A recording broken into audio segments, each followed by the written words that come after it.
શ્રીમદ ભાગવત 11મો સ્કંદ 16મો અધ્યાય ભગવાનની વિભૂતિઓનું વર્ણન. ઉદ્ધવયુવાચ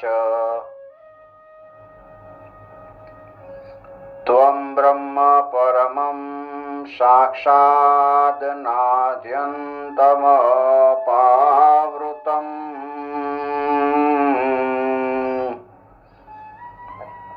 સર્વેષામપી ભાવાનાં ત્રાણસ્થિત્યપ્યયોદભવ.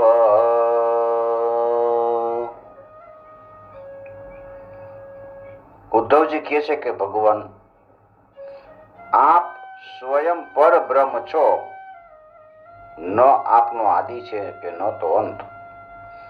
આપ આવરણ રહિત અદ્વિતીય તત્વ છો. સમસ્ત પ્રાણીઓ અને પદાર્થોની ઉત્પત્તિ, સ્થિતિ, રક્ષા અને પ્રલયના કારણ પણ આપ જ છો. આપ નાના મોટા બધાય પ્રાણીઓમાં રહેલા, બધાની અંદર તમે રહેલા છો, પણ જે લોકોએ પોતાના મન અને ઇન્દ્રિયોને વશમાં નથી કર્યા એ આપને જાણી શકતા નથી. અને જે આપને જાણે છે એ યથાર્થ રૂપે આપની ઉપાસના કરે છે. મોટા મોટા ઋષિઓ, મહર્ષિઓ આપના જે રૂપ અને વિભૂતિઓની પરમ ભક્તિ સાથે ઉપાસના કરીને સિદ્ધિ પ્રાપ્ત કરે છે, એ વિભૂતિ કઈ કઈ ઈ કયો. સમસ્ત પ્રાણીઓના જીવનદાતા પ્રભુ, આપ ભૂત માત્રના આત્મા છો અને સર્વભૂતની અંદર ગુપ્ત રૂપે તમે બિરાજો છો. ભગવાન, આમ છતાંય આપની માયાથી મોહિત જીવો સર્વમાં રહેલા આપને જોઈ શકતા જ નથી, પણ બધાયને તમે જુઓ છો. અચિંત્ય ઐશ્વર્ય સંપન્ન પ્રભુ, પૃથ્વી, સ્વર્ગ, પાતાળ અને બધી દિશાઓમાં આપનો પ્રભાવ યુક્ત છે. જે વિભૂતિઓ છે એ બધી કૃપા કરીને અમને કયો. હું આપના ચરણ કમળની વંદના કરું છું, જે સમસ્ત તીર્થોને તીર્થત્વ પ્રદાન કરનારા છે. ભગવાન શ્રી કૃષ્ણ કહે છે, એવમેતદહં પૃષ્ટઃ પ્રશ્નં પ્રશ્નવિદાં વર યુયુત્સુના વિનાશને સપત્ને રજુને નવે. ભગવાન શ્રી કૃષ્ણ કહે છે કે ઉદ્ધવજી, તમે જે પ્રશ્ન કર્યો છે, તમે પ્રશ્નનો મર્મ સમજનારાઓમાં શ્રેષ્ઠ છો.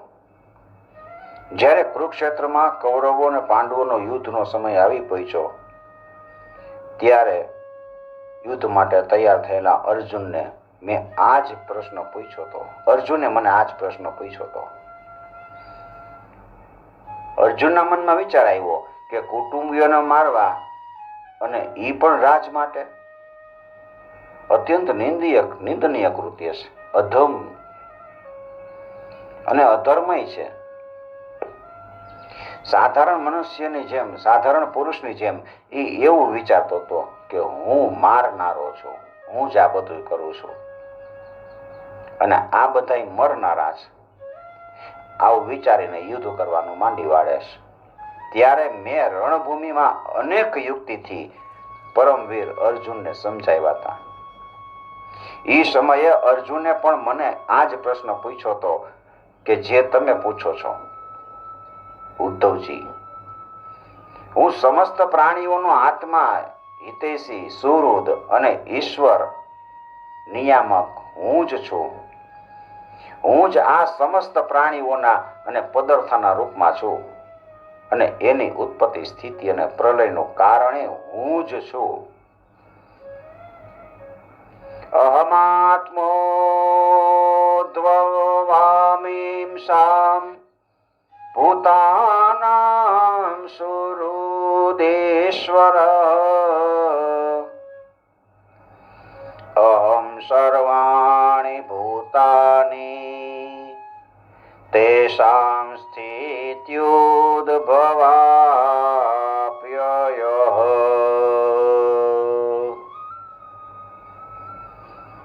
ગતિશીલ પ્રાણીઓમાં ચાલવાની શક્તિ હું છું. ગણના કરનારોમાં કાળ હું છું. ગુણની સામ્યાવસ્થારૂપ પ્રકૃતિ હું છું. ગુણવાનોનો સ્વાભાવિક ગુણ હું છું. ગુણવાળા પદાર્થની અંદર વસેલો ક્રિયાશક્તિ પ્રધાન સૂત્રાત્મા હું છું. જ્ઞાન શક્તિ પ્રધાન મહત્તત્વ હું છું. સૂક્ષ્મ વસ્તુઓમાં જીવાત્મા હું છું. મુશ્કેલીથી વશ થનારમાં મન હું છું. મન બહુ મુશ્કેલી વશ થાય. વેદનો અભ્યાસ કરનારા વેદ પુરુષ છે એ બ્રહ્મા હું છું. મંત્રોમાં અ ઉ મ આ ત્રણેય માત્રાઓથી યુક્ત પ્રણવ મંત્ર હું છું.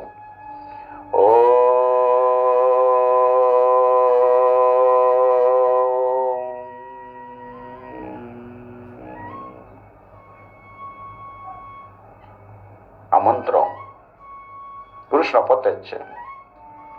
કઈ કઈ જગ્યાએ કેવી રીતે છે ને એ બતાવે છે. અક્ષરોમાં અકાર અને છંદોમાં ત્રિપદા ગાયત્રી હું છું. ગાયત્રી મંત્ર એ હું છું. સઘળા દેવતાઓમાં ઇન્દ્ર, 8 વસુમાં અગ્નિ, 12 આદિત્યોમાં વિષ્ણુ અને 11 રુદ્રોમાં શંકર હું છું.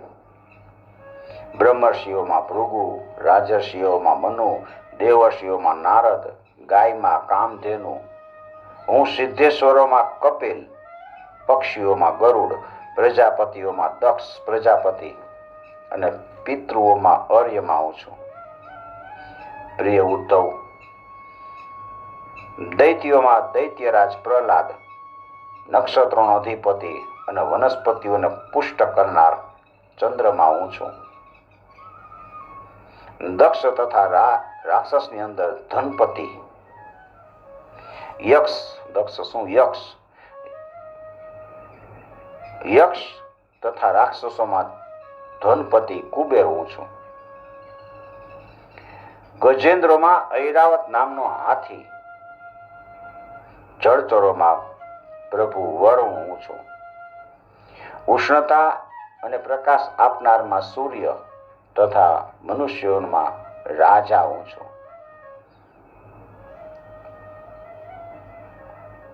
અશ્વમાં ઉચ્ચૈશ્રવા, ધાતુઓમાં સુવર્ણ, દંડ આપનારમાં યમ અને સર્પોમાં વાસુકી હું છું. નિષ્પાપ ઉદ્ધવ, હું નાગરાજોમાં શેષનાગ, શિંગડાવાળા અને દાઢવાળા પ્રાણીઓમાં એનો રાજા સિંહ, આશ્રમોમાં સંન્યાસ અને વર્ણોમાં બ્રાહ્મણ હું છું.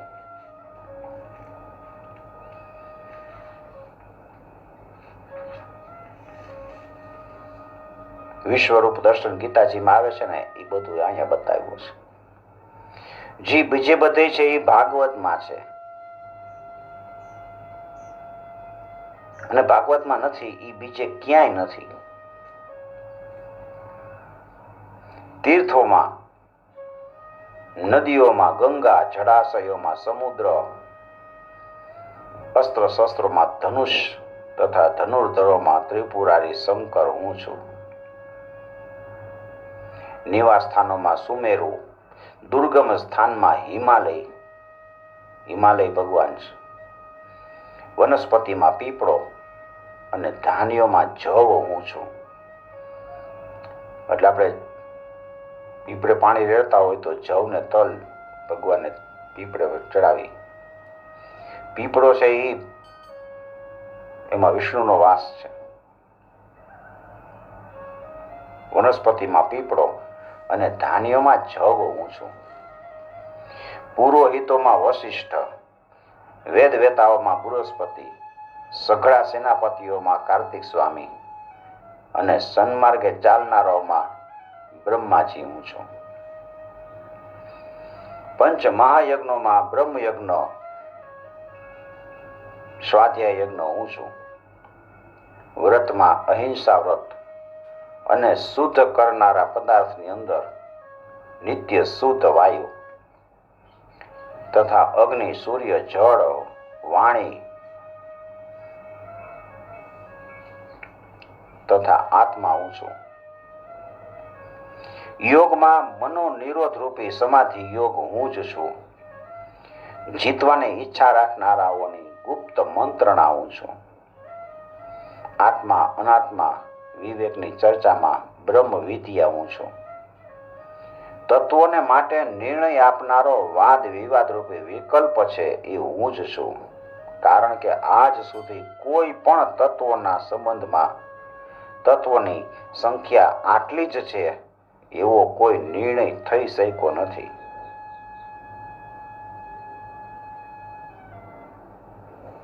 સ્ત્રીઓમાં મનુ પત્ની શત્રુપા અને પુરુષોમાં સ્વયંભૂ મનુ, મુનીશ્વરોમાં નારાયણ અને બ્રહ્મચારીઓમાં સનતકુમાર હું છું.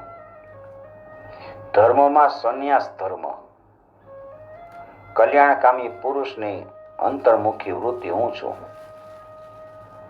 કોઈ વાતને ગોપનીય રાખવા માટે મધુર વાણી અને મૌન હું છું. જેના શરીરથી સ્ત્રી પુરુષનું જોડકું ઉત્પન્ન થયું એ પ્રજાપતિ બ્રહ્મા હું છું. હંમેશા સાવધાન રહીને જાગનારાઓમાં સંવત્સર રૂપ કાળ હું છું. ઋતુઓમાં વસંત, મહિનાઓમાં માર્ગશીર્ષ અને નક્ષત્રોમાં અભિજીત નક્ષત્ર હું છું. સંવત્સરોસ્મ્ય નિમેષા મૃત્યુનામ મધુમાધવો માસાનામ માર્ગશીર્ષોહમ નક્ષત્રાણામ તથાભિજીત. અભિજ નક્ષત્ર પ્રભુને બહુ પ્યારું.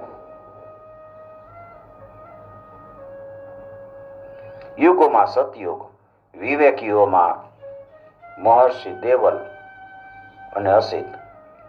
વ્યાસમાં શ્રી કૃષ્ણ દ્વૈપાયન વ્યાસ અને કવિઓમાં મનસ્વી શુક્રાચાર્ય હું છું. ષડ ગુણેશ્ચર્યમાં વાસુદેવ હું છું. મારા પ્રિય ભક્તમાં તમે ઉદ્ધવ એ હું છું. કિમ પુરુષોમાં હનુમાન, વિદ્યાધરોમાં સુદર્શન, જે નંદ બાબાને અજગરના રૂપમાં આવીને ગળી ગયો તો ઈ હું છું. રત્નોમાં પદ્મરાગ, લાલ રંગ હું છું. સુવર્ણ પદાર્થોમાં કમળની કળી, તણખલામાં દર્ભ અને હવેશીઓમાં ગાયનું ઘી હું છું. વ્યવસાયશીલ પુરુષોમાં રહેનારી લક્ષ્મી, છળ કપટ કરનારાઓની ધૂત કીડ્યા હું. સહનશીલ જનોની તિતિક્ષા અને સાત્વિક પુરુષોમાં રહેનારો સત્વગુણ હું છું. બળવાનોનો ઉત્સાહ અને પરાક્રમ તથા ભગવત ભક્તોનું ભક્તિયુક્ત નિષ્કામ કર્મ હું છું.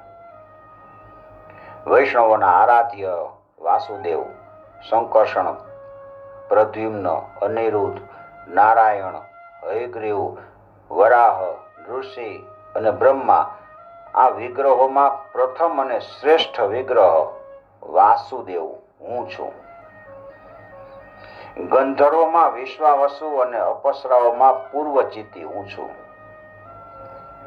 પર્વતોમાં સ્થિરતા અને પૃથ્વીની અંદર શુદ્ધ ગંધ તન્માત્રા એ હું છું. જળમાં રસ તન્માત્રા, તેજસ્વીઓમાં રહેલી સૂક્ષ્મ તેજસ્વીતા, અગ્નિ, સૂર્ય, ચંદ્રમા અને નક્ષત્રોમાં પ્રભા તથા આકાશનો એકમાત્ર ગુણ શબ્દ હું છું. ઉદ્ધવજી, બ્રાહ્મણ ભક્તોમાં બલિ, વીર પુરુષોમાં અર્જુન હું છું. અને પ્રાણીઓમાં એમની ઉત્પત્તિ, સ્થિતિ અને લય આ ત્રણેય મારી વિભૂતિ છે. હું જે પ્રાણીઓમાં ચાલવાની, બોલવાની, મળ ત્યાગની, પકડવાની, આનંદ ઉપભોગની શક્તિ એ હું જ છું. સ્પર્શની, દર્શનની, સ્વાદની, સાંભળવાની અને સૂંઘવાની શક્તિ પણ હું જ છું. સમસ્ત ઇન્દ્રિયોની ઇન્દ્રિય શક્તિ હું જ છું. પૃથ્વી, વાયુ, આકાશ, જળ, તેજ, અહંકાર, મહત્તત્વ, પંચમહાભૂત, જીવ, અવ્યક્ત પ્રકૃતિ, સત્વ, રજ, તમ આ બધાય વિકારો અને એનાથી પર રહેનારા બ્રહ્મ એ બધું હું જ છું. બ્રહ્મે હું છું. આ બધાય તત્વોની ગણના, લક્ષણો દ્વારા એનું જ્ઞાન તથા તત્વજ્ઞાન દ્વારા એનું ફળ એ પણ હું જ છું. હું જ ઈશ્વર છું. હું જ જીવ છું. હું જ ગુણ છું. અને હું ગુણી પણ હું જ છું. હું સર્વનો આત્મા છું અને સર્વરૂપ પણ હું જ છું. મારા સિવાય કોઈ પણ પદાર્થ ક્યાંય નથી. જો હું ગણવા લાગુ તો કદાચ પરમાણુ જે હોય એની ગણતરી થઈ જાય, પણ મારી વિભૂતિઓની ગણના થઈ શકે એમ નથી. કેમ કે જ્યારે મારા રચેલા કોટી કોટી બ્રહ્માંડોની પણ ગણતરી થઈ શકતી નથી, ત્યારે મારી વિભૂતિઓની ગણતરી કઈ રીતે થઈ શકે? એમ સમજો કે જેનામાં પણ તેજ, શ્રી, કીર્તિ, ઐશ્વર્ય, લજ્જા, ત્યાગ, સૌંદર્ય, સૌભાગ્ય, પરાક્રમ, તિતિક્ષા અને વિજ્ઞાન વગેરે જે શ્રેષ્ઠ ગુણ હોય ને એ મારા જ અંશ છે. જે જગ્યાએ આપણને વિશેષતા દેખાય એ ભગવાનનું સ્વરૂપ છે. તેજ શ્રી કીર્તિરૈશ્ચર્ય રીસ્ત્યાગ સૌભગમ ભગ વીર્યમ તિતિક્ષા વિજ્ઞાનમ યત્ર યત્ર સમેમ શકઃ.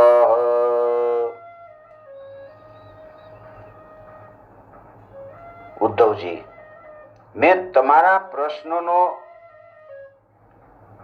સંક્ષેપમાં ઉત્તર આપી દીધો, વિભૂતિનું વર્ણન કર્યું.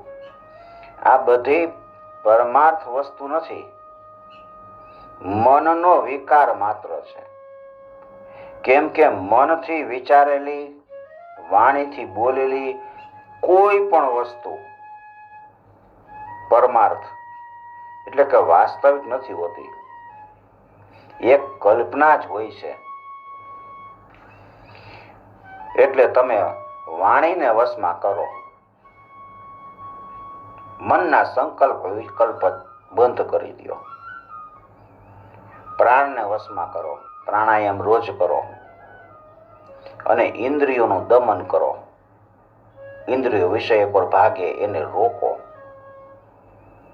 તથા સાત્વિક બુદ્ધિ દ્વારા સાંસારિક બાબતોનું ચિંતન છોડી અને પછી તમારે સંસારના જન્મ મરણ રૂપી દુઃખમય માર્ગમાં ભટકવું નહીં પડે. વાચમ યચ્છ મનો યચ્છ પ્રાણાન યચ્છેન્દ્રિયાણિ ચ આત્માનમાત્મના યચ્છ ન ભૂયઃ કલ્પસે ધ્વને. જે સાધક બુદ્ધિ દ્વારા વાણી અને મનને પૂરેપૂરી રીતે વશમાં નથી કરતો, એના વ્રત, તપ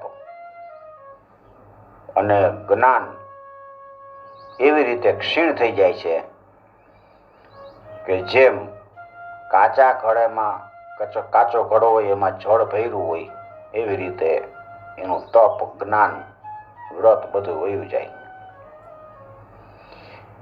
એટલે મારા પ્રિય ભક્તએ મારા પરાયણ થઈ અને ભક્તિયુક્ત બુદ્ધિથી વાણી, મન અને પ્રાણનો સંયમ કરવો જોઈએ. આવું કર્યા પછી એને કાંઈ કરવાનું શેષ બાકી નથી રહેતું. એ કૃત્ય થઈ જાય છે.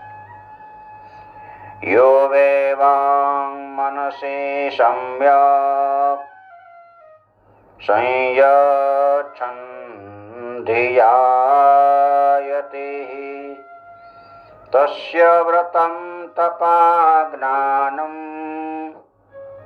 સ્ત્રગ્વત્યામ ઘટામ્બુવત.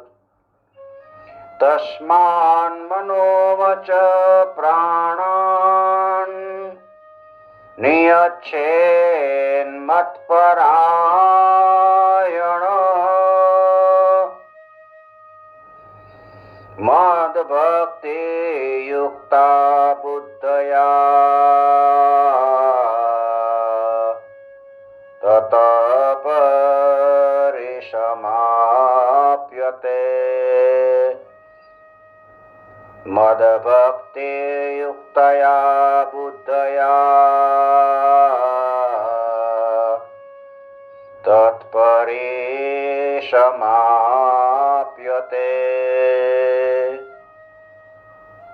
પછી એને કાંઈ કરવાનું ન રહે, કૃત્ય થઈ જાય. ઇતિ શ્રીમદ ભાગવતે મહાપુરાણે પારમહંસ્યામ સંહિતાયામ એકાદશ સ્કંધે ષોડશોऽધ્યાય શ્રી કૃષ્ણાર્પણમ સમર્પયામિ.